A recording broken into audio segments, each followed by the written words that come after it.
Hello, I'm Richard Ridge for BroadwayWorld. Academy Award nominee Uma Thurman will make her Broadway debut in Beau Willimon's new play, The Parisian Woman. Under the direction of Tony Award winner Pam MacKinnon, it will open on November 30th at the Hudson Theatre, and we drop by the rehearsal room to meet the company. Welcome back to Broadway. How does it feel? In a play? Amazing, in a play. It's so great. It's so cool. Are you excited? I'm so excited. And there's this cast. Incredible. The coolest room. I just remember walking in the first day and thinking, like, I feel so cool being in this room right now. I can't believe this.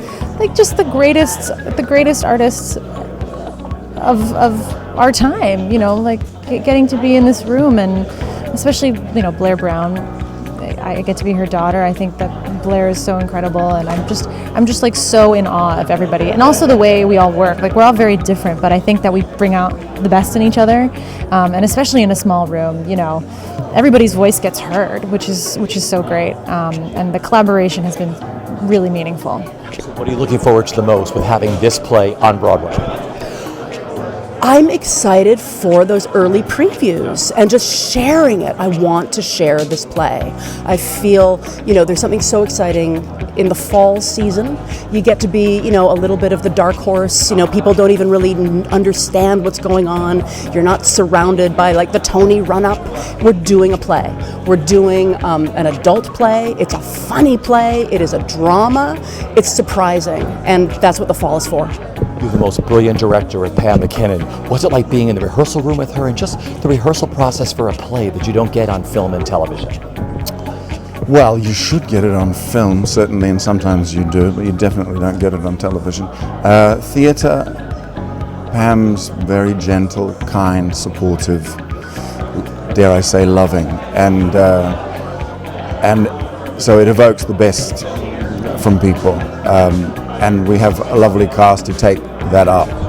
So if all the wheels aren't turning, you know, and we're just getting into the middle of it all. So it's been very, very light, gentle, explorative, and now we're getting into detailing it, which is good because we've had plenty of space to fly, and we'll continue to fly, but in more specific ways. See, I've seen all of your other plays you've done in New York, so to watch what has happened to you between your plays and House of Cards and now this, how did this show come about for you to write? Several years ago, the Flea Theatre, which did my first production, Lower Ninth, suggested that I do an adaptation of Henri Becque's La Parisienne. I wasn't familiar with the play. I read it, I fell in love with it, and I began to adapt it in a contemporary way, but you know, some of the things I want to do with the play and changes I want to make in terms of characters that I kept and ones I got rid of and new ones I added, and new story kind of took over. So it went from being an adaptation to more something inspired by. And the fact that a lot of people aren't necessarily familiar with La Parisienne gave me the liberty to do that. So, you know, over many drafts and years, it evolved into something else. It's still very much inspired by his play, but its own animal too at this point. When did it shift into this version?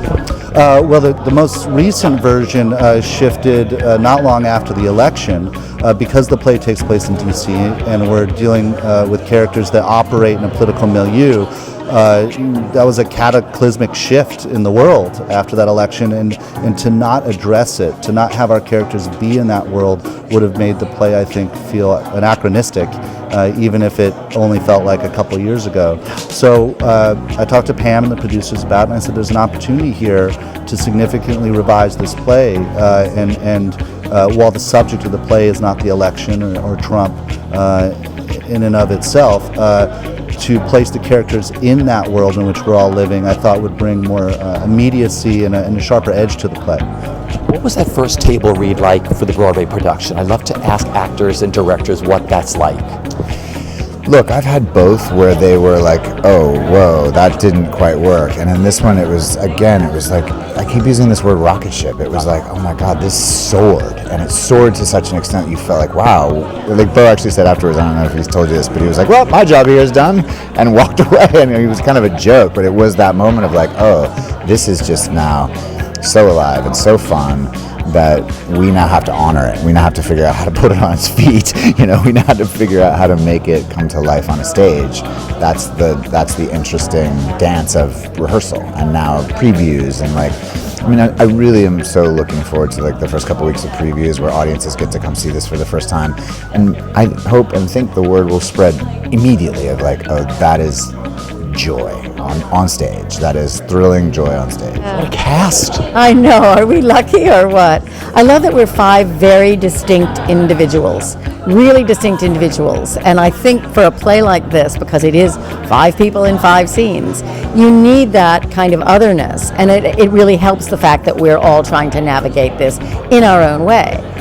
Josh plays a lawyer, Martin plays a businessman, I play a government person who's in economics, Uma plays a kind of, philosopher, intellectual, looking at it from a distance, and Pippa plays this young woman who's starting out trying to change the world. So you have those things, and we are all different enough to, I think, embody that differentness. What have you enjoyed the most about working on this play and being back in the rehearsal room for a play? Yeah. I love rehearsal most of all. Rehearsal and tech are my favorite things. Playing a show, it's okay. I love the discovery of all of it. And again, I love, actors were vagabonds. We're used to coming in and kind of going, you're my new family. I feel like we're little birds that fall out of a nest, hello, mama, you're my new family. So here's my new family. I just closed in a play 10 days ago, and now I have a new family. And we all start, it's like we've already gotten to you bring lunch tomorrow, all of that. Actors are sweet people. Theater people are sweet people. And it's just very nice to be in a room with smart, bright, kind people working on a play where you're free to try anything. There's nothing stupid you can do in this room. There is now because you're all here. But when you leave, there's nothing stupid we can do in this room. It's I want to try this. It's that was a bad idea. Or okay, that works. So I'm lucky. Well, first of all, you're about to make your Broadway debut. How exciting is this for you? Extremely, and terrifying.